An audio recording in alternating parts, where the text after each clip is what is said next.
네, 항상 응원해주시는 팬분들하고 저희 지원 가득하게 해주시는 사무국분들 너무너무 고맙고요.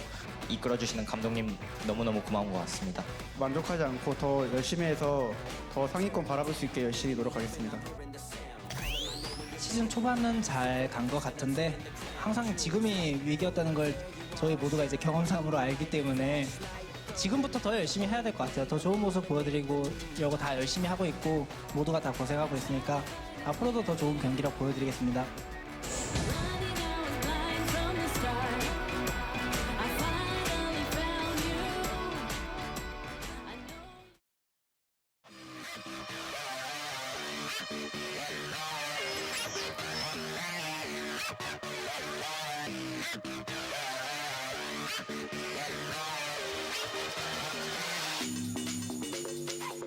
Welcome back, guys. Was a bit of a short break that we did have there, only about 20 minutes, just enough time for me and Papa to stuff our faces with a little bit of fried rice, and then get right back here on the broadcast to cast Gen.G up against Hanwha Life Esports. And on paper, you think, okay, former Samsung, Gen.G is really good, Ruler's popping off, he's the big 80 carry, the marksman of the LCK, but Hanwha Life slowly but surely moving their way up to the top ranks of LCK. And while we may be gouging on the fried rice, it's an all-you-can-eat buffet of League of Legends the last 3 days, 18 games in 3 days, enough schedule for some of these teams. Hanwha Life taking on Gen.G. A lot's changed since the first time these two teams met. If you remember all the way back, Valdez, there was a Funnel Kaiser with 14 kills. There was a Heimerdinger. It was crazy. NALCS would understand it. We did not. But we zoom all the way forward. In that time, Gen.G has gone from consensus our best team in the first couple of weeks to struggling, Valdez. I think Gen.G is looking pretty rough around the edges, whatever lineup they start. And Hanwha Life have gone from being, you know, a middle-of-the-pack team to one of our big contenders. Yeah, Hanwha Life slowly but surely. Everybody questions, okay, Rocks Tigers, they were middle of the pack. They made playoffs, right? They're pretty good, but they were not very consistent. But then I feel like the big org came in, the big sponsor, they have a lot more money. They have this big team bus. They have air purifiers in the team house. It seems like everything is really pulling together for this team. They're beginning to shore up one of their big weaknesses, which was consistency. And Seongwon, in particular, his consistency in the jungle. And now, all of a sudden, they're a really top team here. And I actually read the team a bit differently in that I understand where you get the idea of inconsistency. I thought they were very consistent, but the lines were different. They would beat the teams below them, and whenever they would face a traditional contender, they'd fall apart. 2-0, 2-0. This season, they're winning those games. They're beating top teams. They beat both the teams in our first series, FLICKR and KT, in the first round robin. If they take 2 or 3 wins off top teams, top 3, top 2, I don't think they're going to be leading the charge, but they're definitely going to play playoffs if they repeat their first round robin performance and back it up with a solid second round robin performance. Yeah, I mean, you take away those 2 wins, and they kind of look like Rocks Tigers from last split, right? So definitely a win away from playoffs. Yeah, last split. Very, very close in that time, and now we might just have them taking a spot away from one of the bigger teams, as we were talking about before, you know, the SKTs, the KTs of the world, the King Zones of the world. But either way, guys, let's talk about this matchup first off. Hanwha Life Esports over here on the left side. And getting huge cheers from the crowd. It looks like they even have more fans nowadays. The word is that around Hanwha Life, the big insurance company, is that this is the hot ticket. Everyone wants to talk at the water cooler about the esports team, and while they sponsored them in spring, not as a name sponsor, they were a minor sponsor of the Rocks Tigers. Now as the name sponsor, they got a lot to talk about. This is a good team, and not with names that really anyone who doesn't pay close attention to the LCK would know. I think if you ask an NA or an EU fan, name a player from Hanwha Life, first they would ask what a Hanwha Life is, and secondly, they would know none of their players even if you told them the names, and that is the thing that they're breaking against. But they come in third. the org made a big bet, betting on the Rocks Tigers, who were close but no cigar. This season, they look like they're the real deal. Yep, that's the point that we have up in the top right. Hanwha Life Insurance's choice was correct, and yeah, I mean, you could have looked at other teams, even Griffin coming in. A lot of people weren't sure where they were going to fall. They're up at the top, but former Rocks Tigers definitely a pretty good team to land upon, and they're doing even better with your support. They're going to be up against Gen.G Esports over here on the right side. And, well, I mean, they looked really good when they first came in. They were on a 4-game winning streak. Up against Hanwha Life was their 4th win, actually.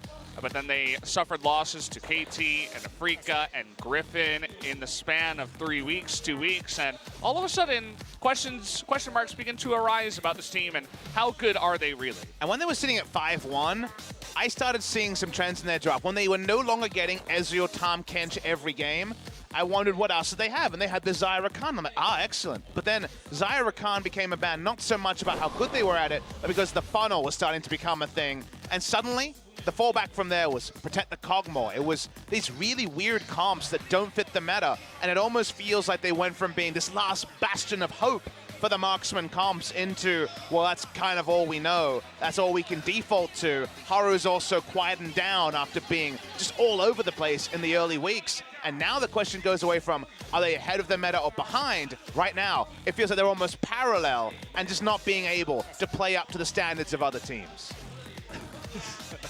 Kive was having a ball of a time over there in the booth. I wonder what was going on. I think this is support from Hanwha Life Insurance coming on down and saying, hey, we support our team and more than just a sponsor. We come down to the studio, we help them out and cheer for them. Let's take a look at Hanwha Life Esports in terms of the numbers. Oh, we got a new stat. Yeah, her percentage. I don't even want to delve into what that means, Papa. We still don't know for sure what the Herald's gender is, so this is getting awkward, but the her percentage is 68.4%.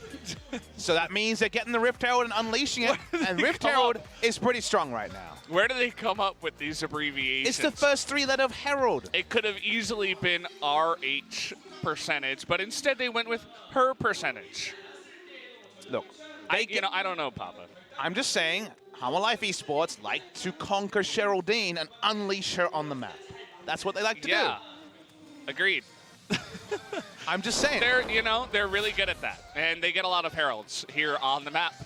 And looking over at Gen.G in 4th place only because of 1 indicator point. They're 1 game loss behind Hanwha Life. Slowly but surely pressuring the opponents. They like to take it slow. They're kind of the better version of Jin Air. Not exactly in terms of play style, but in terms of the way that the games go. It kind of goes longer. They play for the later game, and they're using marksmen all the time, so it kind of makes sense. Their amazing stat earlier in the season was how short their games are. They were defying kind of what we were seeing. But you know what we're seeing, Valdez? Today, yesterday, the day before, the games are getting longer and longer. Because of the 8-13 changes, this is one of the budding superstars. It feels like Sang-yoon is known for his streaming personality, but Lauva's known for the business he does on the Rift, and he does it with innovation. He was the first Fizz we had. There'd be a Galio that he debuted in spring season. He has been their spearhead, as coined by SpoTV, and he is one of our rising mid lane stars next to the bigger names like Chovy and Yuka. Yep. I'm glad you mentioned the innovation, right? He can play the Swain, he can play the Zoe, do very well at it. Even Lulu and Talia in the mid lane. He has a couple of wins and 0 losses on those 2 picks. But 2 games of Syndra, the 1 game of Fizz, the Talon, and even TF. Twisted Fate returning into the mid lane. Did take a loss on that one, but the innovation is there, the idea is there, and he can play a lot of different picks, kind of like a mini Kuro coming up in his own right. And look, it's not Viper versus Ruler like we got the last time out, but it's basically the same. Sang-yoon, while he's played some Ezreal, he has been defaulting to Ryze and Vladimir for the majority of the season. Ruler is still saying no to those new meta picks, but they keep going on this kind of meager results recently. Maybe he'll have to change his tune. At this point, he wears it on his sleeve and says, I am the last of the marksmen. If some of those marksmen, I'm looking at the Ezreal and the Zyra, answered, the results have definitely varied a lot more. They definitely have. I, in particular, was not very impressed by his Kog'Maw games, not because of his mechanics. I mean, he loves to stomp solo queue with Kog'Maw. We saw a lot of that before, actually, the spring season of this year. But, yeah, I don't know. I just don't know about it in the meta. You have so much stuff that's going to dive on top of you, very aggressive champions like Kog'Maw, even with the Tom Kent, not able to output really consistent damage to win you the game. I feel like the slipperier, more slippery 80 carries, that's a better way to put it, are better in this meta, right? The Xayah, the Ezreal. If you're going to play one that's going to stand and deliver, probably the Varus would be your best bet, maybe not the Kog'Maw. So we'd like to see him return to some of those picks that you do see down on the bottom side. Even the Ashe showing pretty good play there for him. They get hurt in the drafting phase, though, Valdez, because the flex picks don't mean as much when you know that Ruler will only play marksman. So they don't pull off red side drafts as well as everyone else. They open up on red side. We're going to get into it in just a moment. Here we go. Hanwha Life Esports going to start on the blue side here with Gen.G on the red. Lava, he's the only one wearing the jacket.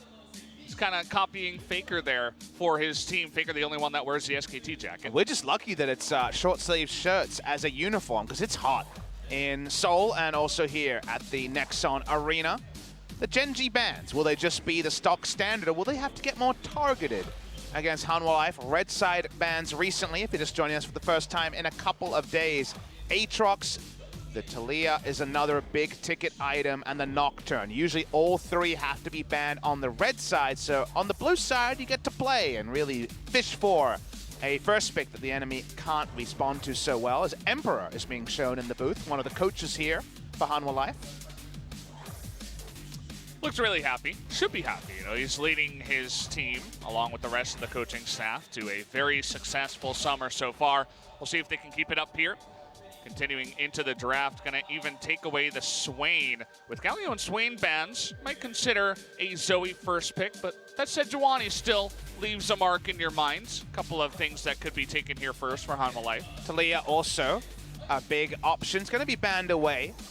Vladimir is one they've used to a pretty decent extent this season. It's not an inspiring first pick. You can just take Shen and reevaluate later.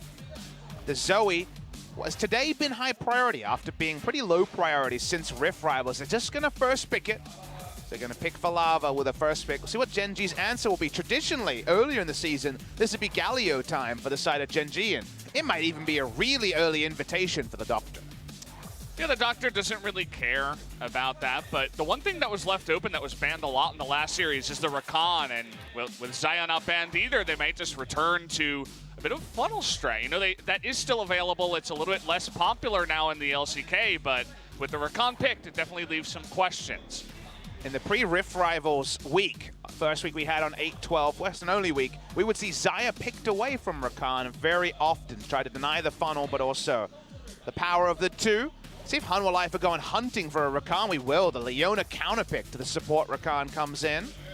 Will we see the Xayah takeaway or not? In metas past, we actually had Sungyun as one of the teams, Rox Tiger is one of the teams that would just pick Sungyun, the Xayah, and it didn't matter whether you got the Rakan. They were just a really good Xayah team. Ooh. But they're going to look it over, and they might actually just be showing a lot about their comp very early, or maybe there's some flex going on, because they now have the Kled and the Zoe. Are these just going to be the mid and top lane or not? That is the question. You would have to guess the Kled into the Mundo, try to get really aggressive up there. And, well, the Xayah was left available, no counter pick, so we will have that funnel going on. You see Ruler nodding his head. He's like, okay, looks like we have game one in the bag. We've seen this be very, very successful in the past here at LCK, so I don't blame them for their confidence. And in your head, you just think Galio Camille would just round out the job, but the Galio's banned, so they wouldn't be able to pull off the Xayah Rakan Galio. It would be the cleanest. In terms of picks into the Zoe, Irelia is one of the ones we used to see, but I think it's unlikely to be seen here. If you look at Fly's effective champion pool, which predictably has been on the smaller side, Lulu is his most played, and he's played it since the nerf to the shield duration. And then from there, it's really not much. Swain, Ornn, you know, some of these picks that he's paid but not really shown much on. I wonder if he would just go Lulu as a potential insurance play for both the Xayah and the Mundo, but that's actually going to be banned, and they're saying, Fly, show us something new. I wonder what that new represents for Fly. Yeah, he'll definitely have to think of something quick. Morgana's still left available. If they do end up doing the funnel and throwing Ruler into the mid lane, could get interesting down there with one they want to pick, but the Vel'Koz also going to be taken away here. I think this next pick should answer a couple of the questions we've been asking about Gen.G's comp. Let's show their medal here, one way or the other. Looks like they're going to be drafting jungle, taking the Kindred, so last pick for Fly. It's going to be the decision here by Gen.G. Hanwha Life Esports. They're not really respecting funnel. There's been no funnel post-Rift Rivals, and Gen.G haven't been a big funnel team to begin with. But Hanwha Life still do have incomplete information, so we're waiting to see if any shenanigans are happening with the Zoe or the Kled. Heavily expecting it to be mid laners. There it is. There's the shenanigans. We're going full Rogue Warriors with this draft. Oh, there it is too, the Nunu even coming through. We're really Rogue Warriors over here. Didn't he get nerfed on 813? It's a jungle Nunu. It's an actual, this is probably not good. Well, actually, no, it could still be funnel. And yes, this strategy was direct target nerfed. They're the ones to pull the funnel first. It's almost like the party invitations going out one way or the other. Gen.G looks at it. What are they going to draft? This would be an old favorite from Fly. If they go Talon, they won't. They go Rise. Oh boy, so much going on in the draft now. They decide to pull a Nunu Karthus funnel post-nerf on the side of Hanwha Life. If they want it, no, they're going to once again move away. Now it's back to standard. There's so much going on. Yeah, I mean, we've seen the combination of the Kled and the Karthus, obviously, over at Rift Rivals, but it wasn't exactly like this. The Kled was in the mid lane. So this is going to be just smite Karthus in the bot lane like Rogue Warriors, and they're actually just going to straight try to counter jungle the Kindred with the Nunu. This is a good way to get rid of marks, but just a straight jungle Nunu after Nunu nerfs is very peculiar, but it does still have some degree of synergy with the Karthus. It definitely feels very Hanwha Life. I feel like this is one of the things that we haven't mentioned too much about them today. They're definitely an innovator as a team, too. It's not just Lava in the mid lane. They like to do weird things, right? They were the team that took a bunch of unsealed spellbooks and was teleporting into the top lane, doing, you know, rotations with the bottom duo, going into the top side, but getting it's so early weird turret. about this because we're still really weird. We're still not clear. You could have bot lane Zoe with the Leona and try to go for the follow-up CC chains and get burst. That would be against what SMLZ and Rogue Warriors do. You could have the mid lane Karthus Nunu or just Karthus Leona as a lane, but that seems like the synergy isn't fantastic. So we've talked about so much spitballing. For once, we're going to have to sit back. I'm going to have to shut my mouth, and we're going to have to wait and see what Hanwha Life want to do, because Nunu on the Rift is not what I expected today.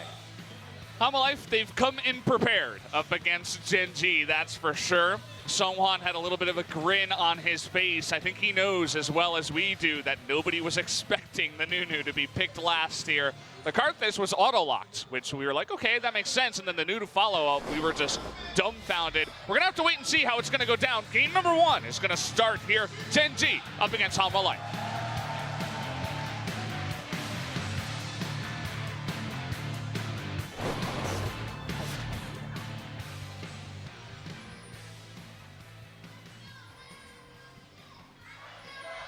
생성까지 30초 남았습니다. Well, the Hanwha Life fans still working out their cheer. We have a couple oh, no. He tried to cancel his dance, and he flashed. Well, that is awkward. That is so big also because he's Nunu. All he does is counter jungle. He needs to flash the wall, and now he doesn't have a flash. I've actually never had that happen in my career as a League of Legends commentator. Thank you, Seonghwan, for giving me a first tonight. Wow. Well, that's depressing. We do get some confirmation. It will be the Zoe bot lane with the Leona for, well, if one CC hits, that could hurt a lot. That's a different take, and we're going to have Karthus Nunu. It's not Rogue Warriors, even though it has a Kled and a Smite Karthus in it. I feel like Hanwha Life are saying, we're going to go for the Korean version. The heavily nerfed Nunu Karthus. This is just really weird stuff that you would not expect. Someone changed over to Exhaust to confirm that he is on follow duty. Thank you for that confirmation. So no double smite on the side of Hanwha Life. So much went on in this draft, and they settled on Nunu Karthus. To me, the biggest surprise is that the moment they saw Nunu Karthus, obviously Gen.G knew some shenanigans were going to happen. The Ryze mid lane is a bit of a peculiar choice. Ryze Kindred have a lot of ganking synergy with the instant cast CC into Kindred's newly buffed power. Actually being able to push takes so much longer for the Ryze that we see a lot more bot lane Ryze with a support to help the push than we do the mid lane Ryze. Haru getting frisky already. This Kindred, they're going to lock down the Karthus. Already the exhaust is going to be burned. As well, there you have it. Nicely done by Haru. Haru continues to go for the counter jungle here. Any camps he can take away would be so big. Ooh, nice smite there, takes it away. Takes a bunch of the small Raptors with him. Haru knowing exactly what to do against this composition. Nunu not much more than a snowball. And the Kindred is a new variable to be introduced into the funnel situation. It's the first time we've had a funnel game with a Kindred in it. Ability to contest camps, and also, like we mentioned, the Ryze seems to mostly have been taken by the ability to try to get a kill in transition. Songwon only now pinging level 2. He's got no summoners because he decided to use Flash at level 1. It was, I'm sure there's definitely some people out there that are like, no, they don't get it. He's a pro gamer. He was doing it for this reason. But actually, there was zero reason for him to use it there, unless he was just styling on his opponents. I must admit, there was a time when I was playing a lot of normal games that you would get into some matchmaking, matchmaking problems, and I would play League of Legends hard mode where I choose to flash before lane and then see if I could win from there. So perhaps he's just so confident, Valdez. I mean, that's a pretty alpha move if you think about it. I don't even need this cooldown. It's definitely alpha. It would have been better if he did it right in front of the enemy team and he said, look at this, I don't even have flash. Punish me. Come get me in the jungle. And, you know, if it was the Nunu that was trying to shut down the Kindred and counter jungle and do that, it may have mattered. But the slave Nunu in the jungle, the flash doesn't really matter after all. Yeah, he does spare his blushes. We've had Exhaust heal Nunu run around the Rift once this season. So I like it. I don't know. Maybe he was just frustrated that he didn't get a heal, so he just wasted his flash. Yeah. We have to make these wanderings because we did have that crazy moment as first buy comes in from Ruler. He doesn't want to deal with this Zoe rubbish, and he's rushing his way towards ostensibly a Hex Drinker. That's what the two items would build into. You'd have to think that he is picking that up. And meanwhile, Haru just having his run of the jungle, looking for another mark here is, oh, he misses the smite and it goes over to Songyun. It's actually a big mistake. You definitely do not want to give up that mark at this point in the game. And interestingly, Fly did not buy a tier on his first back. He's got 2 Sapphire Crystals.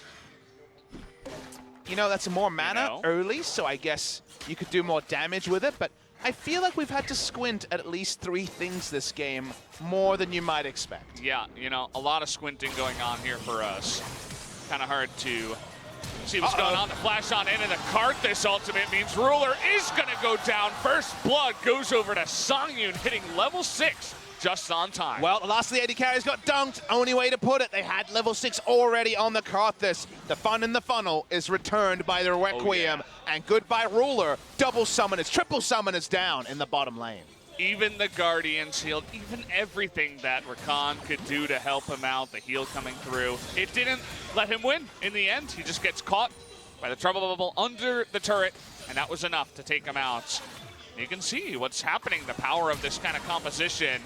Lava just using that extra flash he picked up to push him out of lane. Let's take a look at that again. Remember, he is full health. He even had overshield on before this started, and then he's dead because Core JJ walked away, and unfortunately, his Bay, Desire, she goes down. What a lot of fun it is to lane against the Zoe and Leona lane. Ruler at level 4, he did have his flash. But, there's never been a game quite like this, Valdez. He moved into nearly melee range against a Zoe, so you would have to think, he's trying to sidestep the trouble bubble. I get it, but putting yourself into that position in the first place Generally not a good idea against that much CC. Oh, Karthus has a 6-minute finished Runic Echo. Holy dream. moly. The actual dream. Now he for doesn't this even Karthus. need his friend Nunu. He clears the jungle forever. This might be the first game we're going to have here, because I know that while this was really popular in the beginning of summer, Karthus was something like 0-6, right? It was seeing no success. This might be the first game where we see the reason why teams were picking it so much in the beginning, because if the Karthus gets ahead like this, then you begin to have a bit of a problem. We're sitting here just over 7 minutes, 84 CS, he gets First Blood 2. He is going to have so much gold. You have no idea what's going to happen. Again, to be clear, the change, though, was that before you would get a big amp on the ability power, 40% bonus AP, but capped. Now it's 20%, so you can get to the same value, but Karthus needs to be stronger. The Nunu buff provides less early. Yeah. Because of the percentage scaling. So the Nunu part definitely helps him less, but eventually it will reach the same equilibrium. And there is some AP scaling, but probably doesn't matter, because probably not going to see any Nunu AP come out this game. Yeah, you know, I wouldn't expect it. I wouldn't hold my breath, Papa. Lava, here we go. This is what happens. Okay, never mind, nothing happens. If the Leono's level 6, maybe then something happens. But CoreJJ with Cleanse still available. Says, nope, well, you can't kill me. You got to go for a ruler. And there it is, the flash in. And even the ultimate ruler doesn't have his to get out of there. But actually, Lava burns his stopwatch and is not able to do much in the fight. Nicely played by CoreJJ. The interrupt there was really, really important. The stopwatch, like you mentioned, was another in a littering of failed button presses. Can we just pause and check out these keyboards? I don't know what's going on today. It's definitely very weird. This is not normal. And, well, okay, they're going for the engage this time. You can see just how confident Lava and Key are in the bottom side. Looking for that paddle star. Unfortunately, minions are going to shut down that dream. Ruler is having just the littlest fun. Look at this, another zoning Hex Flash just to threaten a Zenith Blade. He used ult to proc the Xayah ultimate, in case you guys are wondering. So bot lane seems like a disaster in terms of at least the fun experience. Yeah. I mean, even if you don't kill them, you just push them out of lane, because now no cleanse on the Rakan, no ultimate flash or heal on Ruler means that they essentially have to give up that one wave and back before they can do anything. So ahead in the lane in the bottom side by just a bit is the Zoe and the Leona, but really the star performer in this game is the 123 CS Karthus at 9 minutes and 40 seconds. We'll see just how out of hand this Karthus can get. I don't know. I've never seen a Nunu blow flash at level 1 with no threat and play better than Songwon has. So I think he's also a trailblazer about us. He's got his flash back up. You won't even expect this one at all. You think it's just down the whole time. Haru, you know, he's trying his best to do something on a real jungler. And Key is just having fun at this point. Haru trying to take that ridiculously early Rift Herald. Not sure if he actually wanted to go for it, but right after 10 minutes comes in. He's in the pit looking for it. 60 damage. I wonder what that was. A snowball and an auto, perhaps? Level 1 snowball Yeah. doesn't do a lot of damage. I think it's like 30 damage or something. Okay, Lava's just soloing Ruler here, trying to flash forward. Gets the flash out of Ruler. In the end, That's actually a really good trade, because it's awesome. they can just Zenith Blade and just wait for the feathers to fly, or ult, and then wait for the feathers to fly. I mean, they just have total control over this bot lane. You can see just how far back they're playing. The ultimate is ready to go here from Key, and oh, if he hit that, CoreJJ with no cleanse probably was going to die. Fly here with the phase rush is going to shake off that exhaust and back away. Someone looks like he's going to die, and the Gen.G fans go wild. As finally, on the board now is Gen.G. Confirmation his flash was available. Chose not to use it. There's always better times, Valdez. In the bot lane. Yeah. Ooh. So if you're wondering why this game has gone this way outside of the things we can't explain, do remember that Rise had a lot of nerfs to wave clear, so Karthus had a very long leash to just clear camps and not get pushed in. That's why we see a huge amount Our farm onto Sangyun. Weird that Sangyun is the Karthus player, but that's how things go these days. Sangyun's level 10, by the way. Getting close to level 11. This is definitely a level you want to keep your eye on. Okay, they want to start a fight here. Linderong going for Haru. He's just going to flash and hop over the wall. To flash in, though, they really want to kill this Kindred here. Lavender Spite is going to get off, but there is just no help from the rest of his allies. Down he does go. At least they were able to take that Rift Herald. This is a 5-man rotation from Hanwha Life, and all they get is a kill and lose the Rift Herald. So it seems #not worth on this one unless they can make a map play. They seem to be backing away. The bloodlust is real, and we can compliment them on it, but the play seems very half-baked. I mean, you give a lot of space over to Ruler in the bottom side, too, to just push in a wave, get a very nice back. They give away the objective. They don't collapse early enough. The why is the question I have. Why are we ultra diving onto the Kindred after Rift Herald is down? Ruler's just asked the same question, says, screw this, and goes back to the bot lane to pushing. Okay. This game has probably been the most insane 13 minutes we've had. You know, amongst all the crazy amount of games you've had to cast recently, it's nice to have a very entertaining one like this, rather than the bit of a snooze fest we had in game 1 of the earlier series tonight. And now he's level 11 with a Morellonomicon. So that's probably half of Ruler's health, if not more, in the ultimate right now. He does have the Hex Tech, or rather the Hex Drinker, though, so that's going to be very important and a good pickup here for Ruler for surviving.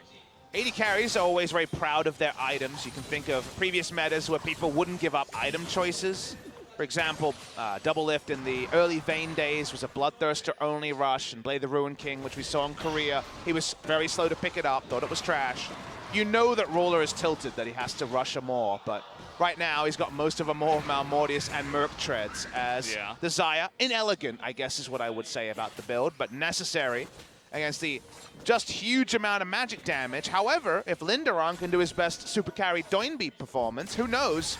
Maybe she'll have some physical damage to respect as well. Yeah.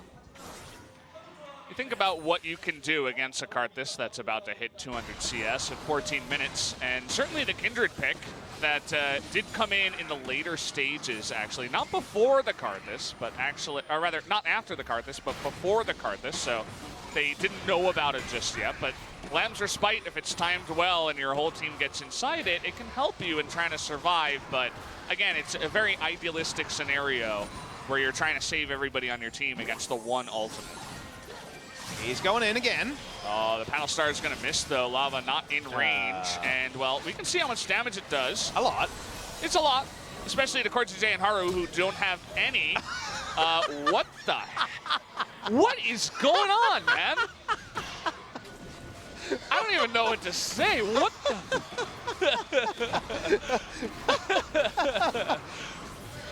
He's just having his fun, and now he's gonna die. It doesn't even matter. Core JJ disappears afterwards, and it really doesn't matter. Haru is gonna have the Lavender Spite here. You don't really see it there as a little bit of a visual bug comes in, but Juve, at least he has the stopwatch, but look at the damage that Sangyun is putting on. He's out of mana though, but he is gonna be saved by Lava in the end. What a game we have tonight. Are we sure Songwon is in the booth? Did we not just pick someone randomly from the crowd to sub in for the Nunu? It's the ref. He just flash snowboarded someone who was more than a second of channeling into the Realm Warp. What is that going to do, Valdez? It doesn't interrupt the channel. I feel like he's literally like, okay, I put the Blood Boil onto the Karthus. I've done my job. Now I can have fun. Let's go ahead and just, let's go int. Why not? Let's watch the replay of this super play. The two flashes Songwon has used have been both incredible. This is sadly after his amazing outplay on the flash snowball. And this is Linderong coming from a flank. Exactly what you want to see on the Kled. They have a lot of damage early. They're able to bully away Fly and Ruler. So much of the damage is trivialized because they can't get to the fight. Oh. This is a video game. If there's ever been one, this is one of them. This is definitely one of them.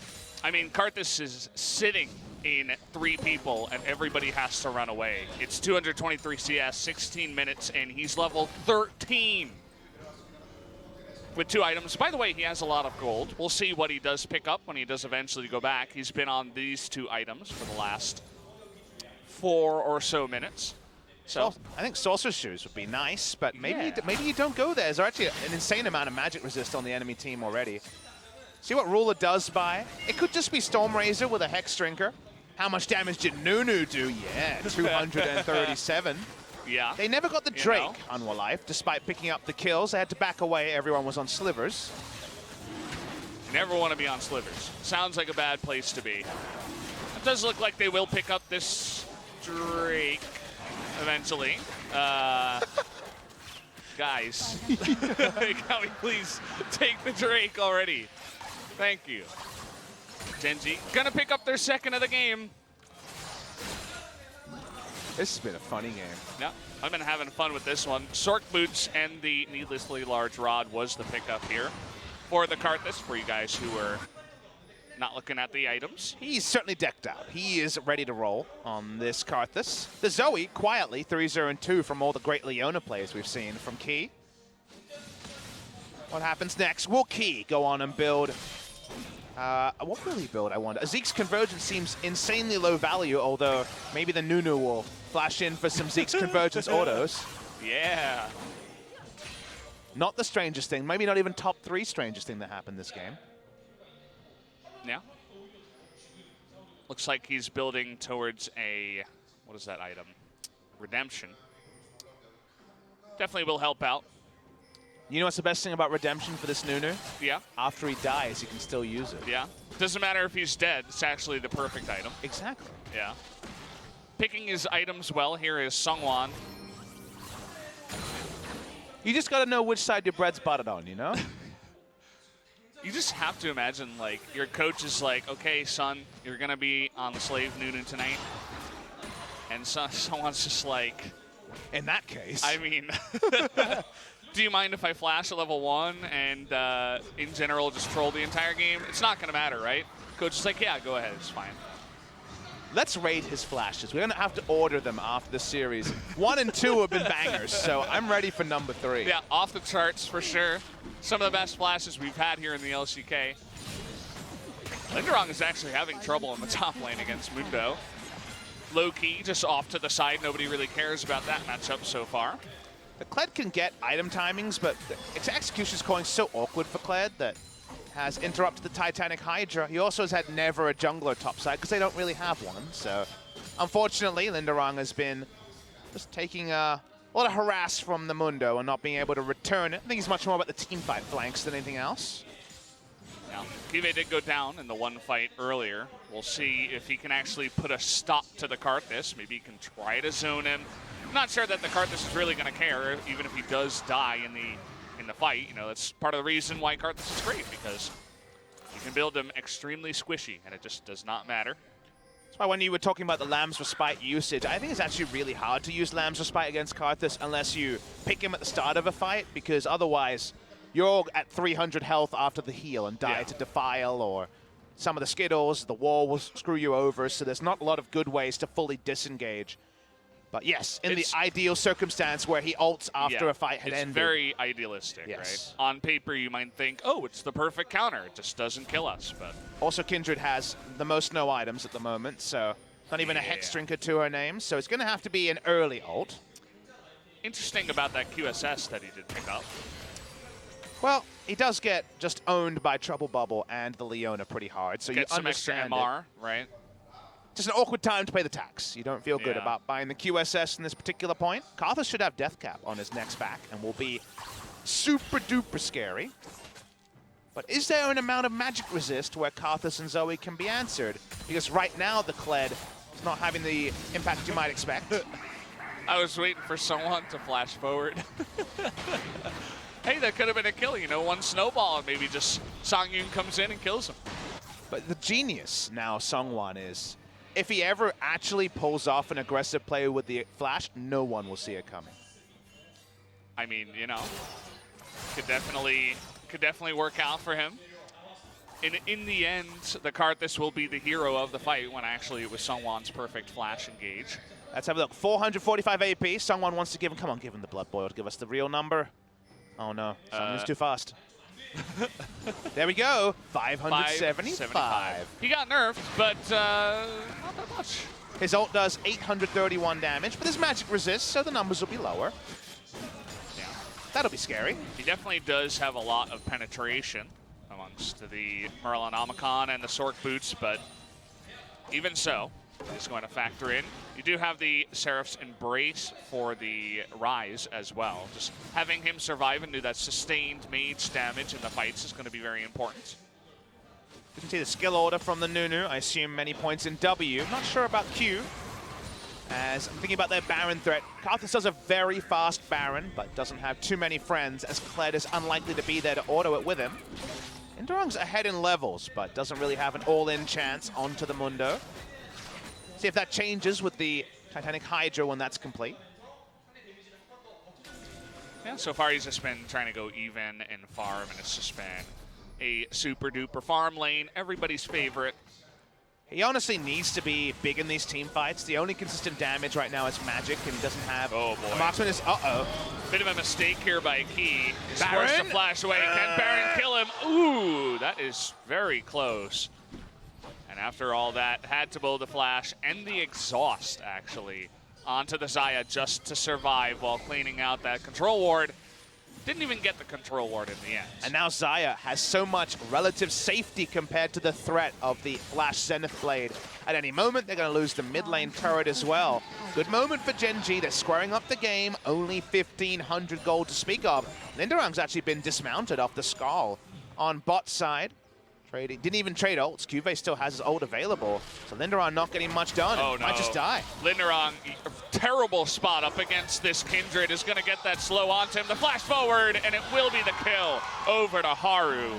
Nice little response to go ahead and ignore the Ocean Drake, come on down, knew that he was off Skarl, gets the kill. Really poor play from Lindorong. Just should have fully disengaged. Could have ulted back to bot lane if he needed to. Instead, gives up his life. They take the turret as well. More life. They're getting rushed now. They're starting to make some very rash decisions, and we're not talking about the Nunu in this particular case. On the bot side, with the heal, Haru going to be happily able to solo down the Drake. Third of the game for Gen.G. Sangin has hit level 16, so his ultimate is going to be doing uber damage in this one. We'll see if it does matter towards the end. Everybody is stacking up that MR. Even the Rakan building into that, but the Spirit Visage up on the top side, the QSS and the extra null magic mantle. All the Merc treads across the board. Funnily enough, the Ninja Tabi, the Mundo actually building for the lane, wants to deal with the Kled once he gets too strong to deal with. Do like the pick, he's going to have enough MR across the board and health anyway to survive. Here we go. Hanwha Life Esports trying to set up the map here in a better way. We don't have the item still for Lindorong. He seems to really be struggling in the 1v1 that on paper you think of the Kled as a tank buster, but the reason why he's been in the meta recently has been his ability to assassinate backlines. Right now struggling in the matchup against Cuvée. Seeing Sangyun walk up, trying to control and patrol this space around. Nice trouble bubble hits, but Ruler, he's got the more Storm Razors, certainly not a huge build, but he needs it for this game's Haru. Okay, Haru's gonna be caught up here. Nice dash away though. He's firing on Takei. He's gonna just knock him down. Kled goes into the back line, but Haru says nuh-uh with the Lamb's Respite. There's the ultimate, nearly takes out Haru on the back side. Sangyun only ulting in that fight, but you can really feel his presence. Ruler had to heal to keep his ally alive, so they certainly respected the damage output that could come out. They've DPS'd out Haru. He has to recall, but Hanwha Life don't have the Baron speed to turn onto it, and no Karthus ultimate, and they're going to turn onto their enemies.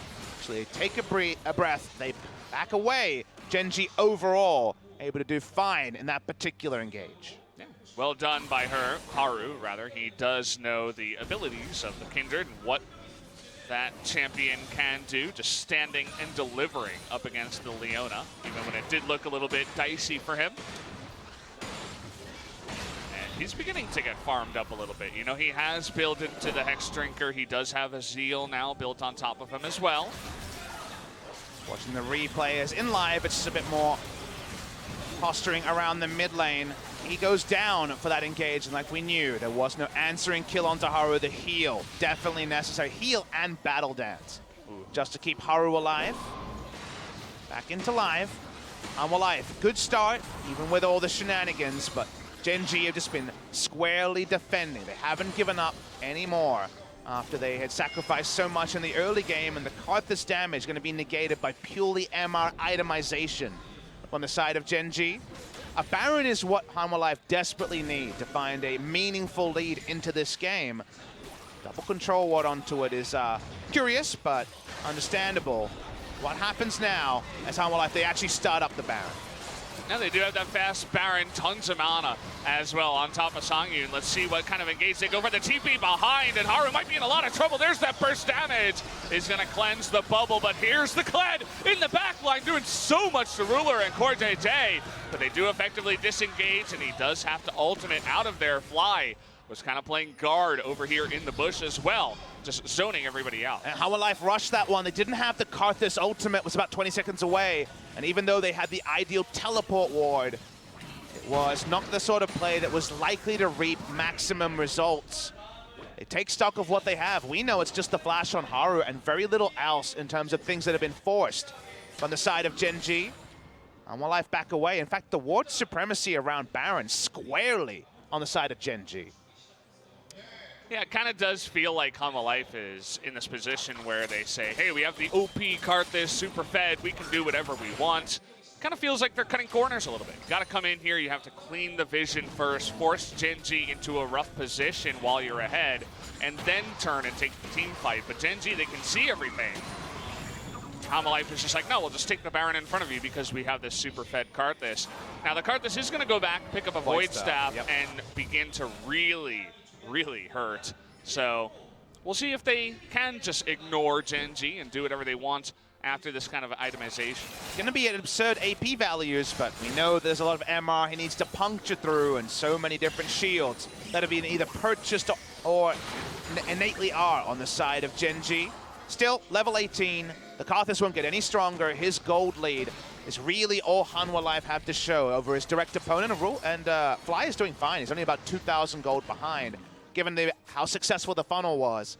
That is not a massive amount. Linderong heavily losing these trades in the side lane. The teleport is down this time, so unless they get a pick, difficult for Hanwha Life to repeat the gank they attempted around Baron. Well, it seems like they're looking for a play towards the mid lane. They do have this Zoe, which, again, very quietly behind the Karthus is trying to pick up her own items. The Void Staff completed, as well as a needlessly large rod and a blasting wand. The old Death Cap builds coming in here. We'll see what he does build those two items into eventually. Really interesting juncture in the game where Hanwha Life, after getting the funnel off, finishing the game with the funnel, usually needs to involve a Baron as Fly. Fly says, hello, doesn't seem to care, just stands and delivers, and well, didn't see them coming as he was just running straight into the Zoe Leona bot lane, and he gets punished for it. Some gaps in the vision, not many, but a couple, and Fly just did not play around information as cleanly as he should have. No escape with Cleanse and Flash now down. This needs to be the Baron for Hanwha Life. These funnel comps usually need the Baron to close a game. You can see the blue buff on a Songyun. He's just destroying this Baron right now. CoreJJ looking for that engage, and Haru looking for the steal. Pushing forward, he takes so much damage just by one Q. Is he gonna hop over once again? They zone out Cube, and it's actually gonna go over to Zoe here. Haru getting so low, and here's the ultimate, but the flash over by Lava even, and CoreJJ nearly gonna go down here to the trouble bubble after the ultimate. They try their best, but Hanwha Life pick up the Baron. That Baron goes to the side of Hanwha Life. So much happened. Haru tried to flash over and Lamb's Respite to keep the Baron alive. Didn't actually get it in range. The Baron dies before he can make the play. The smite was always going to be higher from Songyun because he's level 18.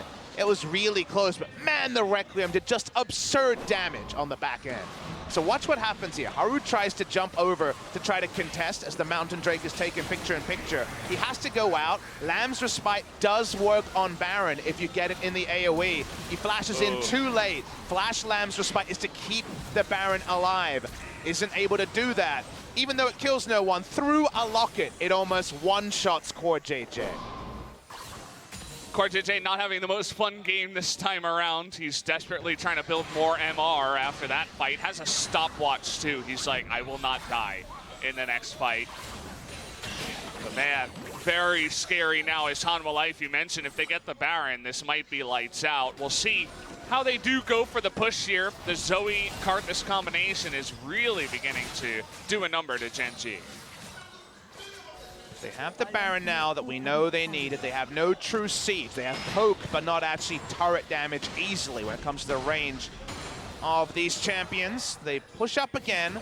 A dive would be risky. I don't think they want to do that, but Linderung finally with the Baron doesn't have to respect Cuvée and the amount of stall the Mundo has put on so far this game. Yeah, Linderung finally happiness found in this game. Looking for that Zoe trouble bubble. Gen.G very respectful at this point in time. They know that they cannot fight against Hanwha Life right now, even perhaps with a perfect engage. So just have to try to stop the bleeding, clear the minion waves. But even then, such high AP values, and you can see how much damage they're doing to the turrets. That continues to push on the top side. Hanwha Life may have to go for the Rambo dive that could actually turn this game around. They put down the wall. They try to poke in. Notice it's the minions doing all the damage to the structures. Okay, engaged by KorJJ. Gonna get onto the Zoe here, and they pop him like a balloon. The Lamster Spite is gonna keep everybody alive. Sangyun is so low, but they do keep him alive in the end. Here comes Linderung, is gonna take on Haru, and the ultimate will get KorJJ. The rest of Gen.G is very healthy at this point, though, and Ruler still alive. Gonna be able to take out Linderung, and against Baron, they stand tall, and Gen.G are still in this game. Really good assertive move by KorJJ during that siege. Breaks it from the side of Hanwha Life, and being able to cancel out the Baron buffs, which were so necessary to really get the siege on, is big for the team of Gen.G. Watch the replay here. This is always going to be the time, a hard line for this inhibitor turret, but KorJJ flashes in. Of course, the portal jump is very predictable timing. They assassinate the Zoe, and this is where they understand that with Sangyun DPS out, there's a lot of members for them to turn on and fight front to back with their AD carry. Yeah, you can see KorJJ dies on the back foot, but it doesn't really matter. He did his job. He gets the Zoe. Sangyun not able to get into that fight, and Ruler finally finding some space to do his damage in the back line. All that MR that he did build is really coming in handy now. He's definitely needed the space. He's been choked out of this game by both the lane assignment, the Karthus having so much ability power. It has been a very tricky game to play the marksman in, as so many different people have found out. The Heimerdinger warps the bot lane. We've seen Brand as the carry in the bot lane. So much crazy stuff has happened that being able to play so many different matchups may not be opting to the champions yourselves, but definitely testing different parts of the gameplay of the usual bot lane mechanics. Yeah, you can see the damage here. Definitely tells the story of the fight. 168 for the Zoe means that it was probably just her W doing damage to the Rakan as he moved in. And that's not what you want out of your Zoe. If she's doing consistent 2,000, 3,000 damage, Hanwha Life should be winning the fights. Turning to the scene of the crime. This time, no flash onto KorJJ. Does have plans. Trying to knock down Ruler here. They forced the Featherstorm early. Ruler taking a lot of damage on the back foot to that one. Down goes the turret. Just a couple of autos there. And now they're looking for this inhibitor. Meanwhile, Linderung off the screen. Exhaust onto Haru, and all of a sudden he has to cleanse and back out of that one. Gonna blow his QSS. Looks like Hanwha Life should be able to take this one, but very, very slow about it. Safety first is the name of the game here for Hanwha. Well, Sangyun's the one that has to auto-attack, but so difficult. Here we go. Look at that Q on a fly. He takes so much damage. Sarah's Embrace is going to be procced here. Another Q on a Ruler, and there's the ultimate coming in here from Linderung. The Lamster Spite and a huge amount of damage from the Karthus is just going to zone everybody out, and Lava on the Zoe is able to do that follow-up damage. Down goes the Mundo, and Hanwha Life finally find their team fight. Yeah, this time they couldn't pick off the Zoe, which means she's able to put out the damage that Karthus needs to just finish off a couple of kills. Teleport going to come in from Linderung. Hanwha Life want to finish the game on this push. You got 45 seconds here on the Mundo, so they're confident that they can do it. It's going to be up to Fly and Ruler. They also have Haru here, but no Lambs or Spite. They want to go into the dive, and down he does go. Where did that damage even come from? Unbelievable. and having to flash into the base now as Ruler just out of the fight. It looks like Hanwha Life has finally done it. They are going to take out the Nexus here, or trying to at least. Down goes the Nunu and the Karthus. Got to auto it a couple more times, and there it is. They finally decide to stop killing champions and kill the Nexus. Game number 1 to Hanwha Life. There's never been a professional game quite like game 1 of Hanwha Life Esports versus Gen.G.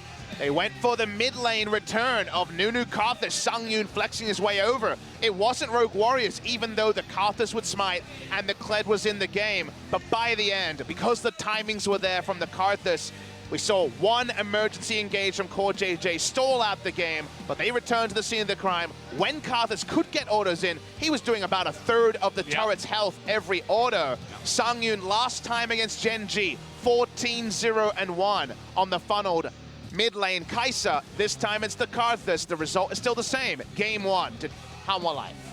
Definitely not what we were expecting coming into this one. You see the Xayah Rakan, you're like, oh, maybe they can go for a funnel here. Hanwha Life's like, nah, we're the team that's funneling, and we are going to win this one. Karthus doing unbelievable damage. Sungyun was laughing his head off in the booth after that game. You could tell he was having fun on the Karthus. Definitely something you could try with your friend if you have a friend that's willing to play the Nunu with you. And what a friend he had in Songwon. Oh, yeah. One of the most notable victories of all times for interesting reasons. He had one job. You could tell because everything else was a bit all over the place. But he pressed W on that Karthus real good. I didn't actually see him ult one time. He didn't have any AP. It didn't matter. He didn't have any Zeeks or anything like that, of course. All he had to do was put his W on the Karthus, and he did his job. So, guys, very curious to see what's going to happen in Game 2, but first we'll have to go to a quick commercial break. We'll be right back with Game number 2.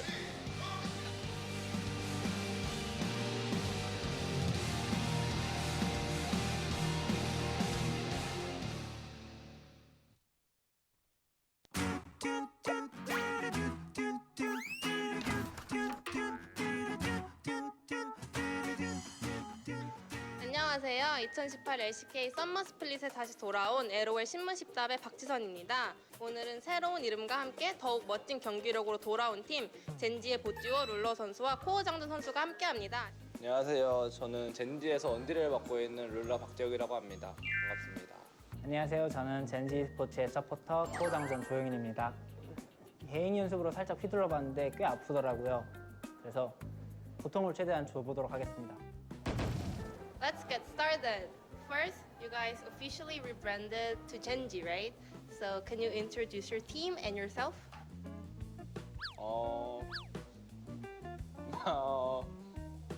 My name is Jaeok Park. My team name Gen.G. Hello. So you guys participated in 2018 Asian Games as Korean national players. So how did that feel? 기분이 어때요? Feels so good. Any message for the fans or the Korean fans? 이름 생각날 거야.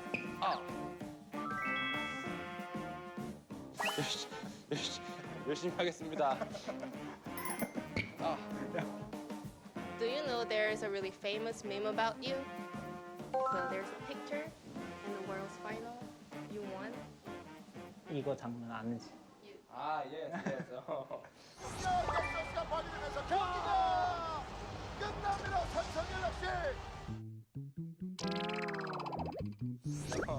What are your thoughts about that? 그 사진을 보고 굉장히 창피했고 다음부터는 절대 그러면 안 되겠다라는 생각을 했습니다. 이거 슬슬 바꿔야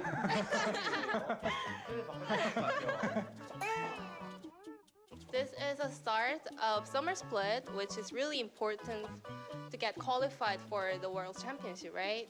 So, is there anything you want to say to your fans? We go world. Then, is there any last message you want to say to your teammates?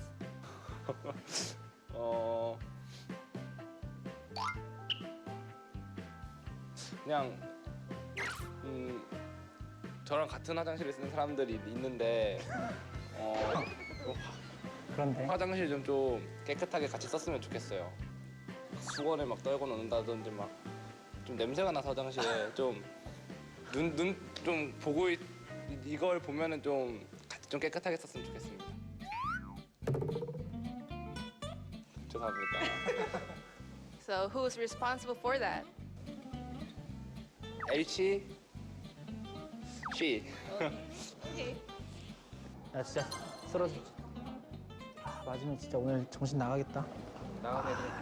There are a lot of fans supporting for you guys. So is there any message for them? At first, I really thank you for always cheering us. So I'm gonna try my best for win. So please keep cheering me and our team. Okay. Then any other message for your teammates? This is just started, so we. 오 마야. 익명이지. So, I hope we will do our best until season end. In the roller's turn, he kind of had a bad comments about his teammates using the toilet. So, but you're a supporter for him, so you should be like taking good care of him, right? Yeah. So, is there any message for roller? Because because Lula is our king, god, general. Wait, king, god, general, emperor, player of our team. So he's low. At law. Low. His words are law. Yeah, his words are low. How do you like your king, god, general, emperor, ruler name? 만족. Satisfied. very satisfied. very good. 여기까지 젠지 e스포츠의 코어 장전 룰러 선수와 함께했습니다. 안녕. 재미있는 이런 신문 십답에 해서 좀 즐겁고 제가 좀 맞다가 때리니까 좀 상당히 기분이 좋네요. 또 이런 자리 있으면은 한 번 더 불러주시면 정말 감사하겠습니다. 원없이 때리면 재혁이 내일 게임 못할까봐 적당히 조절을 잘 한 것 같아요. 그리고 되게 즐거운 시간이었고 되게 영어 공부를 평소에 열심히 해줄 거라는 생각이 드네요. 지금까지 젠지